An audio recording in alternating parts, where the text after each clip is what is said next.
Sales ఎక్కువ కావడం అన్నది ప్రతి రీటైలర్కి ఒక కళ. మరి అటువంటి 5 సింపుల్ స్టెప్స్ నా పర్సనల్ ఎక్స్పీరియన్స్ ద్వారా నాకు వర్కౌట్ అయినవి మీతో ఈరోజు షేర్ చేసుకోవాలనుకుంటున్నాను. వాటిని విని ఊరుకోకుండా మీ స్టోర్స్లో కూడా ఉపయోగించుకోవాలంటే తప్పకుండా వీడియోని ఎండ్ వరకు చూడండి. Hi, I'm Boina Vithal, sales and retail business expert. From last 7 years, I am in a retail business and I want to help retail owners to increase their profits and live their dream life.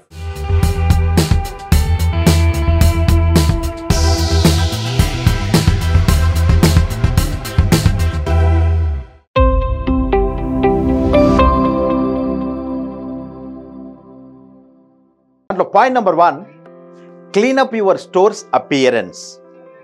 Yes. First impression is best impression. Customer ఎప్పుడైతే మన store ముందు నుంచి వెళ్తున్నప్పుడు కావచ్చు, లేదంటే customer వచ్చిన తర్వాత కావచ్చు, మన స్టోర్ అనేది ఒక మంచి గుడ్ లుకింగ్ అనేది ఉండాలా, మంచి డిస్ప్లే అనేది ఉండాలా. ఏ కస్టమర్ కూడా ఏదైతే షాప్లో మెస్సీగా, అంటే it is not the wear house, it is the care house. So ఆ విధంగా ప్రతి కస్టమర్ ఎక్స్పెక్ట్ చేస్తాడు. ఒక కస్టమర్ వచ్చిన తర్వాత నీట్ అండ్ క్లీన్గా ఉంటే అప్పుడు కస్టమర్కి కూడా చాలా ఈజీగా అనిపిస్తుంది. వేర్ హౌస్ లాగా ఉంటే ఏ వ్యక్తి కూడా అక్కడ కొనడానికి ఇష్టపడడు. అండ్ ఇంకొకటి కూడా ఇక్కడ ప్రాబ్లం ఉంటుంది. ఎప్పుడైతే క్లీన్గా లేకపోతే ఎంప్లాయీస్ కూడా ఫైండ్ అవుట్ చేయడానికి చాలా టైం పడుతుంది. ఎప్పుడైతే ఎంప్లాయీస్కి ఏదైనా ప్రోడక్ట్ అండ్ సర్వీస్ను ఇవ్వడానికి టైం పడుతుందో కస్టమర్ వెయిటింగ్ టైం అనేది పెరుగుతుంది. కస్టమర్ ఎప్పుడైతే వెయిటింగ్ టైం పెరుగుతుందో కస్టమర్ మళ్ళీ కమింగ్ బ్యాక్ అనేది రాడు, మళ్ళీ రాడు కస్టమర్. ఎందుకు? అక్కడ చాలా వెయిటింగ్ చేయాలి. ఎందుకు వచ్చిన గోలా విల్ నాట్ గో అండ్ ఎందుకు ప్రాపర్గా డిస్ప్లే అనేది లేకపోవడం వల్ల. సరే, ఇక్కడ కొంచెం నీట్గా పెట్టాలంటే స్టోర్కి కొంచెం ఇన్వెస్ట్మెంట్ అవుతుంది, లేదంటే ఎక్స్ట్రా ఒక ఎంప్లాయీ అనేది అవసరం అవుతుంది.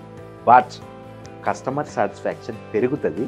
కస్టమర్ సాటిస్ఫాక్షన్ పెరగడం వలన కస్టమర్ యొక్క రిటెన్షన్ పెరుగుతుంది, దానివల్ల టర్న్ ఓవర్ పెరుగుతుంది, దానివల్ల ప్రాఫిట్స్ పెరుగుతాయి. కాబట్టి please keep your store very clean and neat, good appearance. Point number 2, make sure all products are well displayed and easy to find. ఒక సేయింగ్ ఉంటుంది అనమాట, జో దిక్తా ఓ బిక్తా. అంటే ఏదైతే కంటికి కనిపిస్తూ ఉంటుందో అది మాత్రమే సెల్ అవుతూ ఉంటాం రెగ్యులర్గా కూడా. చాలాసార్లు మా స్టోర్లో కూడా, మా రీటైల్ స్టోర్లో, క్లాత్ స్టోర్, ఏదైతే మేము కొన్ని బొమ్మలకి వేసినటువంటి ప్యాంట్స్ కావచ్చు, ఈవెన్ షర్ట్స్ కావచ్చు, లేదంటే డిఫరెంట్ టాప్స్ అండ్ లెగిన్స్, ఇవన్నీ కూడా నాకు అదే కావాలి అని చెప్పేసి వస్తారనమాట వాళ్ళు. ఎందుకు? మేము కూడా వేసుకుంటే ఇంత బాగా అనిపిస్తామా అని చెప్పేసి వాళ్ళ ఇంటెన్షన్ అనమాట. అంటే ఆ విధంగా స్టోర్ని మనం వెల్ డిస్ప్లేగా అనేది బెస్ట్గా మనం ఇవ్వాలన్నమాట. దాంట్లో అలాగే కాకుండా ఏదైతే మన ప్యాంట్స్, షర్ట్స్ కావచ్చు and different product items, like mobile store అనుకోండి, మొబైల్స్ కూడా ఏదేది ఎక్కడెక్కడ ఉండాలో నేమ్స్తో సహా నీట్గా ఎక్కడ ర్యాక్లో సెట్ చేసి పెట్టాలి. ఏ విధంగా కస్టమర్ ఫ్రెండ్లీ ఉండాలి. వీలైతే కస్టమర్ కూడా ఇట్లా తీసుకునేటట్టుగా మనకి ఈజీగా ఉండాలి, లేదంటే customer lead unit to lose. So ఈ విధంగా చేసినప్పుడు మనకి ఎక్కువ సేల్స్ అనేది కావడానికి అవకాశం ఉంది. Now point number 3, train your employees on how to properly greet and assist customers. నాకు చాలా ఇష్టమైన point. Now we are working so much on this point. Example నేను తీసుకుంటాను. 2 సేల్స్ పర్సన్స్ ఉన్నారు మీ స్టోర్లో. ఒక సేల్స్ పర్సన్ ఉన్నాడు, కస్టమర్ వచ్చాడు. కస్టమర్ ఒక మైండ్లో ఏముందంటే, నేను సటన్ ఒక 500 షాపింగ్ చేసి వెళ్దామనే ఇంటెన్షన్తో వచ్చాడు. అదే సేల్స్ పర్సన్ ఆ కస్టమర్కి క్రాస్ సెల్లింగ్, అప్ సెల్లింగ్ అంతా కూడా చేసి చాలా బాగా రిసీవ్ చేసుకొని అన్ని సేల్స్ స్టెప్స్ అన్నీ కూడా ఫాలో అయ్యి 5,000 చేయించాడు.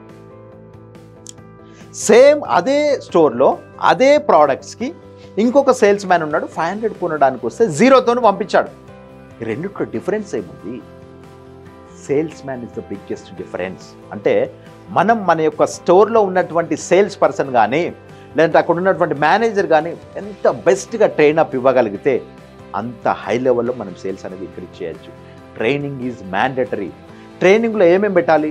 కొన్ని రోల్ ప్లేస్ కూడా పెట్టాలి దాంట్లో. అంటే ఏదైతే వాళ్ళు నేర్చుకున్నటువంటి ఏదైతే మన సేల్స్ సిస్టమ్స్ ఉంటాయి కదా, అంటే దేని తర్వాత ఏదైతే వాడాలి, ఫస్ట్ గ్రీట్ చేయాలి, దాని తర్వాత ప్రోడక్ట్ గురించి మనం క్వశ్చన్స్ అడగాలి, ఇవన్నీ కూడా ఉంటాయి కదా. ఆ స్టెప్స్ అన్నీ కూడా ఫాలో అవుతూ వాళ్ళతో ఎక్సర్సైజ్ అనేది చేపియాలి. మళ్ళీ కొన్నిసార్లు ఇట్లా కూడా చేపియాలి వాళ్ళతో. డిఫరెంట్ సినారియోస్ అనేది మన స్టోర్స్లో ఉంటాయి. కొంతమంది వచ్చినప్పుడు కొంచెం డిఫరెంట్ అప్సెట్తో వస్తూ ఉంటారు. ఇంకా కొంతమంది చాలా డిప్రెషన్లో వస్తూ ఉంటారు, లేదంటే కొంతమంది డ్రింక్ పార్టీ కూడా వస్తూ ఉంటారు. వీళ్ళందరితో ఎట్లా డీల్ చేయాలి, ఇంత బెస్ట్గా డీల్ చేయాలి, ఇవన్నీ కూడా వాళ్ళకి ట్రైనింగ్ ఇవ్వాలి. ట్రైనింగ్ అనేది కంటిన్యూస్ సెల్లింగ్కి పెద్ద పాయింట్ అనమాట.